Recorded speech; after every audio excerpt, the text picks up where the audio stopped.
ಹೊಸದಾಗಿ ಎಷ್ಟು ಆಸ್ತಿಗಳು ಟ್ಯಾಕ್ಸ್ ನೆಟ್ಗೆ ಬರ್ತವೆ ಅನ್ನೋದು ಒಂದು ಸರ್. ಈಗ ಎರಡನೇದು ಅವ್ರಿಗೆ ಏನು ಅನುಕೂಲ ಆಗುತ್ತೆ ಇದರಿಂದ? ಇಷ್ಟೇ ಇಲ್ಲ, ಮಿನಿಮಮ್ 50 ಲಕ್ಷಕ್ಕಿಂತ ಜಾಸ್ತಿ ಹೊಸಗೆ ಇದರಲ್ಲಿ ಬಿ ಖಾತಾನಲ್ಲಿ ಬರ್ಬೋದು.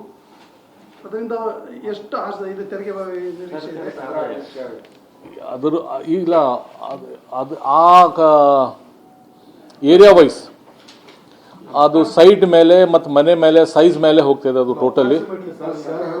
ಲೋಕಲ್ ಬಾಡಿನಲ್ಲಿ ಈಗ ನಗರಸಭೆಯಲ್ಲಿ ಮಹಾನಗರ ಪಾಲಿಕೆಯಲ್ಲಿ ಎಷ್ಟು ಪ್ರಾಪರ್ಟೀಸ್ ಇದೆ, ಎಷ್ಟು ಇವ್ಯಾಲ್ಯೂಯೇಷನ್ ಆಗಬಹುದು ಅನ್ನೋದು ನಗರಸಭೆ ಪಟ್ಟಣ ಒಂದು ಡಿಸ್ಟ್ರಿಕ್ಟ್ ವೈಸ್ 1000 crore ಬರ್ಬೋದು ಅಂತ. 1000 crore ಡಿಸ್ಟ್ರಿಕ್ಟ್ ವೈಸ್ ಒಂದು ಡಿಸ್ಟ್ರಿಕ್ಟ್ ಎಕ್ಸಾಂಪಲ್ ಬೀದರ್, ಗುಲ್ಬರ್ಗ, ಆ ಡಿಸ್ಟ್ರಿಕ್ಟ್ ವೈಸ್ ಮಿನಿಮಮ್ 1000 crore ಬರ್ಬೋದು. ಅಂದ್ರೆ 20,000 crore ಮೇಲೆ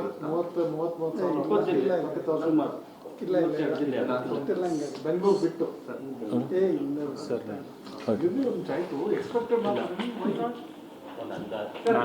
ಒಂದು ಅಂದಾಜ ಇರ್ಬೋದು ಅಂತ ಡಿಸ್ಟ್ರಿಕ್ಟ್ಗೆ ಇಲ್ಲ. ನಾನು ಕ್ಲಾರಿಫೈ ಮಾಡಿ. ಸೊ ಇಲ್ಲಿವರೆಗೆ ನಮ್ಮದು ರಾಜ್ಯಾದ್ಯಂತ 1500ರಿಂದ 1600 ಕೋಟಿ ರೂಪಾಯಿ ನಮ್ಮದು ಪ್ರಾಪರ್ಟಿ ಟ್ಯಾಕ್ಸ್ ಕಲೆಕ್ಷನ್ ಇದೆ. ಅದರಲ್ಲಿ ಕೇವಲ ಅಧಿಕೃತ ಖಾತೆಯಿಂದ ತಗೊಳ್ತೀವಿ. ಆನಂತರ ಕೆಲವು ಕಡೆ ಈ ಬಿಲ್ಡಿಂಗಿಗೆ ಡಬಲ್ ಟ್ಯಾಕ್ಸನ್ನು ತೆಗೆದುಕೊಳ್ಳುವಂಥ ರೂಢಿ ಕೂಡ ಇರುತ್ತೆ. ಸೊ ಅದು ಏನು ರೆಗ್ಯುಲರ್ ಆಗಿ ಯೂನಿಫಾರ್ಮ್ ಆಗಿ ಇರ್ತಿರಲಿಲ್ಲ, ಹಾಗಾಗಿ ಅದನ್ನೆಲ್ಲ ಮಾಡಿದ್ದೀವಿ. ಸೊ ಡಬಲ್ ಟ್ಯಾಕ್ಸನ್ನು ತೆಗೆದುಕೊಳ್ಳೋದು ಕೂಡ ಇದ್ದಿದ್ದರಿಂದ ಎಕ್ಸಾಕ್ಟ್ಲಿ ಈಗ 3,000-4,000 crore 35-40 ಲ್ಯಾಕ್ಸ್ ಏನು ಇನ್ಕ್ರಿಮೆಂಟಲ್ ಆಗ್ಬೋದು ಅಂತ ಹೇಳ್ತಾ ಇದ್ದೀವಿ. ಅದು ಎಲ್ಲವೂ ಇಲ್ಲಿವರೆಗೆ ಟ್ಯಾಕ್ಸ್ ಕೊಟ್ಟಿಲ್ಲ ಅಂತಲ್ಲ, ಕೆಲವರು ಅದನ್ನು ಫೈನ್ ರೂಪದಲ್ಲಿ ಕೂಡ ತೆಗೆದುಕೊಂಡಿದ್ದಾರೆ. ಸೊ ಹಾಗಾಗಿ ಈಗ 1500 ಇದ್ದದ್ದು it may cross 2000 and expecting around 2500 to as 1/3 ಜಾಸ್ತಿ ಆಗ್ಬೋದು. ಅಂದ್ರೆ ಒಂದು 3,000-4,000 ತನಕ ಆಗ್ಬೋದು.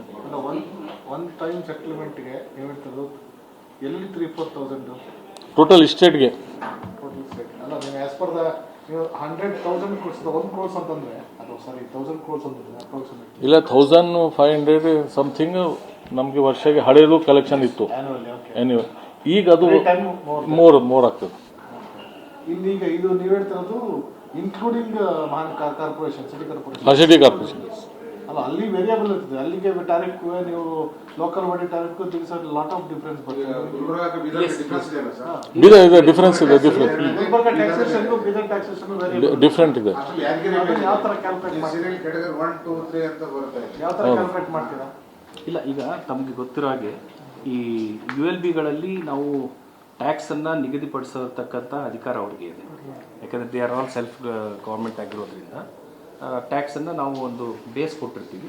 ಅದರ ಬೇಸಿಸ್ ಮೇಲೆ ಆನಂತರ ಟ್ಯಾಕ್ಸು ಪ್ರತಿ ವರ್ಷ ಗೈಡೆನ್ಸ್ ವ್ಯಾಲ್ಯೂನು ರಿವಿಷನ್ ಆಗ್ತದೆ, ಅದಕ್ಕೆ ಲಿಂಕ್ ಇದೆ. ಸೊ ಪ್ರತಿ ವರ್ಷ ಅದು ಇನ್ಕ್ರಿಮೆಂಟಲ್ ಇನ್ಕ್ರೀಸ್ ಇದ್ದೇ ಇರ್ತದೆ. ಬಟ್ ಒಂದು ಸ್ಲ್ಯಾಬನ್ನು ಫಿಕ್ಸ್ ಮಾಡುವಂಥ ಅಧಿಕಾರ ನಮ್ಮ ULBಗಳಿಗಿದೆ. ಸೊ ಇದನ್ನೆಲ್ಲವೂ ನಾವು ಈಗಿರ ಇರ್ತಕ್ಕಂಥ ಡೇಟಾ ಮೇಲೇ ಒಂದು ಎಕ್ಸ್ಪ್ಲನೇಷನ್ ಮಾಡಿ ತೆಗೆದುಕೊಂಡು ಆಲ್ರೆಡಿ ಇದೆ.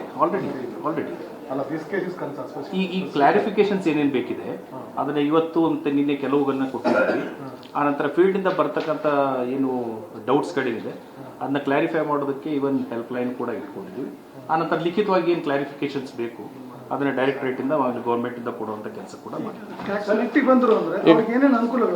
ಅದು ಅವಾಗೇನಾಗುತ್ತೆ, ಪ್ರಾಪರ್ಟಿ ಟ್ರಾನ್ಸಾಕ್ಟಬಲ್ ಆಗುತ್ತೆ. ಏಕಂತ ಹೇಳಿದ್ರೆ ಈ ಆಸ್ತಿ ಮತ್ತು ಕಾವೇರಿ ನಮ್ಮದು ಸಬ್ ರಿಜಿಸ್ಟ್ರಾರ್ದು ರಿಜಿಸ್ಟ್ರೇಷನ್ ಪೋರ್ಟಲ್ ಅದು ಎರಡು ಈಗ ಲಿಂಕ್ ಆಗಿಬಿಟ್ಟಿದೆ. ಇದು ಲಾಸ್ಟ್ ಸೆಪ್ಟೆಂಬರಿಂದ ಹಂತವಾಗಿ ನಾವು ಇಡೀ ರಾಜ್ಯಾದ್ಯಂತ ಲಿಂಕ್ ಮಾಡಿದ್ದೀವಿ. ಸೊ ಹಾಗಾಗಿ ಈಗ ಮ್ಯಾನ್ಯುವಲ್ ಖಾತಾ ತೆಗೆದುಕೊಂಡು ಹೋಗಿ ವ್ಯಕ್ತಿ ರಿಜಿಸ್ಟ್ರೇರ್ ಆಫೀಸಲ್ಲಿ ಹೋಗಿ ರಿಜಿಸ್ಟ್ರೇಷನ್ ಮಾಡಬೇಕು ಅಂತ ಹೇಳಿದ್ರೆ ಅದು ಆಗೋದಿಲ್ಲ. Only it has to be a digital khata. So digital khata ಇದ್ದಾಗ ಏನಾಗ್ತಿತ್ತು, ಇದು ಸಮಸ್ಯೆ ಇಂಟಿಗ್ರೇಷನ್ ಆದಾಗಿಂದ ಕೇವಲ ಅಧಿಕೃತ ಖಾತೆಗಳಿಗೆ ಮಾತ್ರ ನಾವು ಡಿಜಿಟಲ್ ಖಾತೆ ಕೊಡ್ತೀವಿ, ದಟ್ ಇಸ್ ಈ ಖಾತಾ. ಸೊ ಈಗ ಇದನ್ನ ಬಿ ಖಾತೆಗಳಿಗೂ ಕೊಡ್ತಾ ಇರೋದ್ರಿಂದ ಬಿ ಖಾತೆಯವರು ಕೂಡ ಅದನ್ನ ಟ್ರಾನ್ಸಾಕ್ಟ್ ಮಾಡೋಕೆ ಅನುಕೂಲ ಆಗುತ್ತೆ. ಲೋನ್ ತಗೋಬಹುದು. ಅವರು ದಂಡದ ರೂಪದಲ್ಲಿ ಎಷ್ಟು ಪರ್ಸೆಂಟ್ ಅಂದ್ರೆ 2% ಎಷ್ಟು ಪರ್ಸೆಂಟ್ ಡಬಲ್ ರೆಗ್ಯುಲರ್ ಟ್ಯಾಕ್ಸ್ ಏನಿದೆ ಅದನ್ನ 1 ವರ್ಷಕ್ಕೆ ಮಾತ್ರ ಡಬಲ್, ಆನಂತರ ರೆಗ್ಯುಲರ್ 2,000 4,000. ಮತ್ತು ಅವ್ರದ್ದು ಹಳೇದು ಎಕ್ಸಾಂಪಲ್ ಅದು 20 ವರ್ಷ 10 ವರ್ಷ ಏನು ಅವ್ರು ಇದ್ದಾರೆ, ಅದು ಇಲ್ಲ, ಹಳೇದು ಯಾವುದೂ ಇಲ್ಲ. ಒಂದು ಸರಿ ಸರ್ ಈಗ ನೀವು ಇವರೆಲ್ಲ ರೆಗ್ಯುಲರೈಸ್ ಮಾಡ್ತಾರೆ. ಈ ರೆಗ್ಯುಲರೈಸ್ ಮಾಡಿದ ನಂತರ ಅವ್ರ ಡಿಮ್ಯಾಂಡ್ ಇರುವಂತದ್ದು ಸರ್ಕಾರ fulfil there basic amenities. Okay, ನಾವು ಟ್ಯಾಕ್ಸ್ ಕಟ್ತೇವೆ, ನಾವು ರೆಗ್ಯುಲರೈಸ್ ಆಗ್ತೇವೆ. ನಮ್ಗೆ ಈಗ ನೀವು ಕುಡಿಯೋ ನೀರು ಇರ್ಬೋದು, ಕರೆಂಟ್ ಇರ್ಬೋದು, ಬೇಸಿಕ್ ಎಮ್ಯುನಿಟೀಸ್ ನೀವು ಫುಲ್ಫಿಲ್ ಮಾಡಬೇಕಾಗತ್ತೆ. ಇಲ್ಲ ಅವರು ಒಂದ್ ವೇಳೆ ಟ್ಯಾಕ್ಸೇಷನ್ ನಾನು ಕೊಟ್ಮೇಲೆ ನಾನು ಡಿಮ್ಯಾಂಡ್ ಮಾಡ್ತೇನೆ. ಗೌರ್ಮೆಂಟ್ಗೆ ಎಷ್ಟು ಬರ್ಡನ್ ಆಗುತ್ತೆ ಇದನ್ನ ನೀವು ರೆಗ್ಯುಲರೈಸ್ ಮಾಡಿದ ನಂತರ ಅವ್ರ ಡಿಮ್ಯಾಂಡ್ ಅನ್ನು ಫುಲ್ಫಿಲ್ ಮಾಡೋದು. ಇಲ್ಲ, ಅವರು ಟ್ಯಾಕ್ಸ್ ಕಟ್ಟಿಲ್ಲ ಅಂದರೂ ಅವರು ಏನೇನು ಡಿಮ್ಯಾಂಡ್ ಇದೆ ನಾವು ಆಲ್ರೆಡಿ ಕಂಟಿನ್ಯೂ ಮಾಡಿದ್ದಾರೆ. ಕಂಟಿನ್ಯೂ ಫೆಸಿಲಿಟೀಸ್ ಬಗ್ಗೆ, ನೀರ್ ಬಗ್ಗೆ, ವಾಟರ್ ಬಗ್ಗೆ, ಎಲೆಕ್ಟ್ರಿಸಿಟಿ ಬಗ್ಗೆ, ಅದು ಅವ್ರ ಟ್ಯಾಕ್ಸ್ ಕಟ್ಲಿ ಬಿಡ್ಲಿ, ಹ್ಯುಮ್ಯಾನಿಟಿ ಗ್ರೌಂಡ್ಸ್ ಮೇಲೆ ನಾವು ಎಲ್ಲ ಸರ್ಕಾರ ಎಲ್ಲ ಮಾಡಿದ್ದಾರೆ. ಕಂಟಿನ್ಯೂಷನ್ ಇದೆ ಅದು ಎಲ್ಲ, ರೋಡ್ ಆಗಲಿ ಅದರದ್ದು ಇದು ಕನ್ಸರ್ಡ್ ಇಲ್ಲ. ಬಿಕಾಸ್ ಆಫ್ ಪಬ್ಲಿಕ್ ಅವರು ಓಟ್ ಹಾಕಿ ಆಗಿಲ್ಲ, ಯಾಕಂದ್ರೆ ನೀವು ಡ್ರಿಂಕಿಂಗ್ ವಾಟರ್ ಫುಲ್ ಪೇಡ್ಸ್ ಕೊಟ್ಟಿಲ್ಲ. ಸ್ಯಾನಿಟೈಸೇಷನ್ ಕೆಲವು ಕಡೆ ಆಗಿದೆ. ನೀವು ಔಟರ್ ಸಿಟಿನಲ್ಲಿ ನೀವೆಲ್ಲ ಇಲ್ಲ, ಹಂತದಲ್ಲಿ ಬಿಟ್ ಮಾಡ್ತಿದ್ದಾರೆ ಟಿಲ್ ನಾವು. ನೀವು ಅದನ್ನ ನೀರ್ ಕೊಟ್ಟ ತಕ್ಷಣ, ಕರೆಂಟ್ ಕೊಟ್ಟ ತಕ್ಷಣ ಬೇಸಿಕ್ ಎಮ್ಯುನಿಟೀಸ್ ಅಂತ ಹೇಳಿ ಸಾಧ್ಯ ಇಲ್ಲ. ಇಲ್ಲ, ಹಂತದಲ್ಲಿ ಮಾಡ್ಲತ್ತ ಮಾಡಿದ್ರೆ ಅದ್ರ ಬಗ್ಗೆ ಎಷ್ಟೆಷ್ಟು ಆಗಿದೆ ಏನೋ ಕಥೆ ಅಂತ ಬಗ್ಗೆ ಏನು ಈಗ ಈ ಬೇಸಿಕ್ ಎಮ್ಯುನಿಟೀಸ್ ಕೊಡೋದು ಎಷ್ಟು ಎಲ್ಲೆಲ್ಲಿ ಡ್ಯೂ ಇದೆ. ಈಗ ನೀವು ಈ ಕಥೆ ಮಾಡಕ್ ಕೊಟ್ಟಿದ್ದೀರಾ ಅಥವಾ ರೆಗ್ಯುಲರೈಸ್ ಮಾಡಕ್ ಹೋಗಿದ್ದೀರಾ, ಕೊಟ್ಟ ನಂತರ ಎಷ್ಟು ಅದಕ್ಕೆ ನಾವು ರಿಕ್ವೈರ್ಮೆಂಟ್ ಇದೆ, ಎಷ್ಟು ಆಗ್ಬೋದು ಅಂತ ನಮ್ಮ ಅಸೆಸ್ಮೆಂಟ್ ಮಾಡಿದ್ದೀರಾ? ಇಲ್ಲ, ಈಗ ರೆಡಿ ಮಾಡ್ಲತ್ತಾರ, ಅದು ಒಂದಿದೆ. ಈಗ ಆಲ್ರೆಡಿ ಅವರು ಟ್ಯಾಕ್ಸ್ ಕೊಳ್ಳಿ ಬಿಡ್ಲಿ, ಅದು ಕಂಟಿನ್ಯೂಷನ್ ಅಲ್ಲಿ ಇದೆ ನಮ್ದು ಹಂತದಲ್ಲಿ. ರೋಡ್, ಡ್ರೈನ್, ಲೈಟ್ ಎಲ್ಲ ನಗರೋತ್ಥಾನ ಅಂತ ಸ್ಕೀಮ್ ಇದೆ, SFC ಸ್ಕೀಮ್ ಇದೆ, ಅಮೃತ್ ಇದೆ. ಆ ಎಲ್ಲ ಸ್ಕೀಮ್ನಲ್ಲಿ ಇವ್ರು ಟ್ಯಾಕ್ಸ್ ಕಟ್ಟಿದ್ದಾರೆ ಇಲ್ಲ ಅಂತ ಅದು ಇಲ್ಲ.